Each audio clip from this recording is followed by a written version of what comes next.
Nationalism changed the landscape of India and Southwest Asia.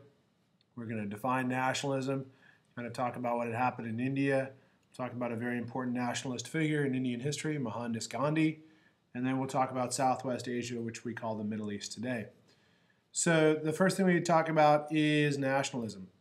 Just a reminder, nationalism is pride in your country. Now remember, the British had promised these Indians, and here's some pictures of Indian soldiers, they promised Indians independence if they helped the British fight during the Great War. And so they promised this to the Indians, but after the Great War, guess what? The British reneged on it. And these guys who thought they were fighting for Indian independence, for pride in their country, felt very betrayed. So they're going to rise up in revolution. Now, as a way to prevent this revolution, they passed a series of laws called the Rowlatt Act, or the Rowlatt Acts. And they basically said that the British could imprison anybody suspected of terrorism, and the Indians were not allowed to peaceably assemble or hold speeches or anything like that. Here's a picture of a British soldier getting treated like a king by a couple of Indian servants. So what that leads to is a very famous event called the Amritsar Massacre. The Indian nationalists had gathered in the holy city of Amritsar for a religious festival. But these meetings were banned under the Rowlatt Act. So this guy here, General Dyer, he orders his troops to open fire on the crowd, and he kills women and children with sepoy soldiers. And what this does is it kind of unifies all of India against the British. There were some Indian citizens who were loyal to the British, and they wanted to remain under British rule because they remember what it was like under the time of the warlords. But General Dyer's action rallies all the nationalists against the British rule in India. And the most famous of these British Indian nationalists was this guy, Mohandas Karamchand Gandhi. His nickname is Mahatma, which is the great soul. And what he did is he practiced an act called civil disobedience, which is the deliberate refusal to obey an unjust law, otherwise in India known as satyagraha. And he would do this against the Raj, against the British rule. And this was such a powerful tool that Martin Luther King would read about Gandhi's actions in 20th century India and use them in 1950s America. And ultimately, Gandhi is successful. He creates independence. And what he used to do as a way to prove his independence is he would make his own cloth as a way to protest the British textiles.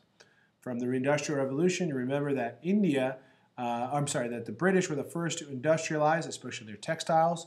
So it's an act of civil disobedience because you could only buy British textiles. And here is Gandhi making his own cloth, his own homespun.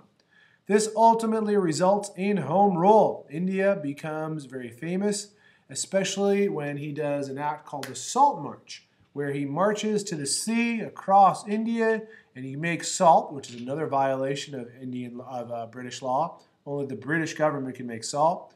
And his supporters get beaten up. And world opinion after the Salt March turns against the British, just like the Amritsar Massacre turned Indian public opinion against the British. Now world opinion, it turns against the British. And India gains its independence in 1946, and they become an independent country. Now, to the west of India, this is a very important part of our world for us today, Southwest Asia, or the Middle East, is ruled under the mandate system. We talked briefly about this at the end of the Great War. And each of these areas, Palestine, which is ruled by the British, and Jordan, and Syria up here ruled by the French, and Iraq ruled by the British, these are very important for us today because we're involved in these countries. But a very important figure appears not in those areas, but in the Ottoman Empire.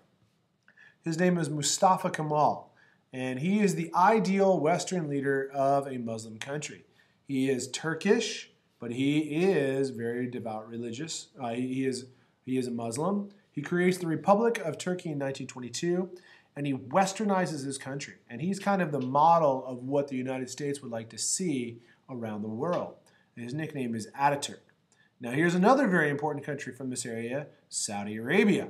While Ataturk focuses on westernizing his country, Saudi Arabia, and this will be on your quiz, is different because it focuses modernization on religiously acceptable areas. And it becomes a devout religious country. So devout, in fact, that one of its citizens, Osama bin Laden, will end up attacking his own country and the United States because he feels we violated the religious laws. It becomes a massive oil exporter. You can see throughout these areas and throughout the country of Saudi Arabia, you have massive oil fields, and the biggest consumer in the beginning is the British, but later on it's the United States today. So this areas of the world will set some modern conflicts, and when we talk about Saudi Arabia, we have the issues of terrorism. When we talk about Turkey, we talk about Muslim extremists.